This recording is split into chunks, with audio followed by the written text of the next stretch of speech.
আসসালামু আলাইকুম ভিউয়ার্স। তো বন্ধুরা কেমন আছেন? আশা করি সকলেই খুব ভালো আছেন। তো বন্ধুরা আবার চলে এলাম বিজ্ঞানের কয়েকটি অজানা ও আনকমন প্রশ্নের উত্তর নিয়ে। তো বন্ধুরা চলুন ভিডিওটি শুরু করা যাক।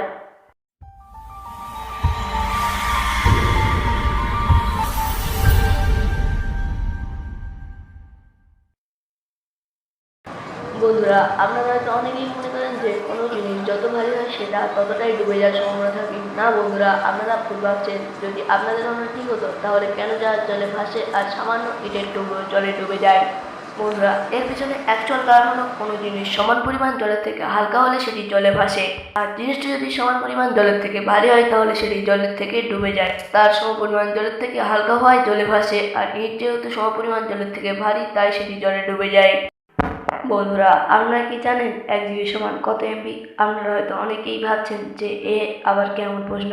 এ তো সকলেই জানে 1 GB সমান 1000 এমবি। না বন্ধুরা, যারা যারা 1 GB সমান 1000 এমবি ভাবছেন তারা ভুল ভাবছেন। আসলে 1 GB সমান 1024 এমবি।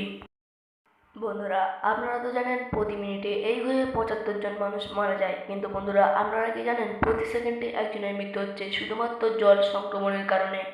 বন্ধুরা, আপনারা হয়তো ভূগোলের বইয়ে বা অন্যান্য বইয়ে পড়েছেন যে বৃহস্পতি গ্রহের মধ্যে 1300টি পৃথিবী ঢুকে যেতে পারে, কিন্তু বন্ধুরা আপনারা কি এটা পড়েছেন যে সূর্যের মধ্যে কয়টি পৃথিবী ঢুকে যেতে পারে? যদি না জানেন বন্ধুরা তাহলে জেনে নিন, সূর্যের মধ্যে প্রায় 9,07,008টি গোলাকার পৃথিবী ঢুকে যেতে পারে। বন্ধুরা, আপনারা কি জানেন একটা উদ্ভিদ 1 কেজি খাদ্য উৎপাদন করতে কতটা জল ব্যবহার করে? বন্ধুরা যদি না জেনে থাকেন তাহলে জেনে নিন, 1 কেজি খাদ্য উৎপাদন করতে একটি উদ্ভিদ 999 লিটার জল ব্যবহার করে থাকে।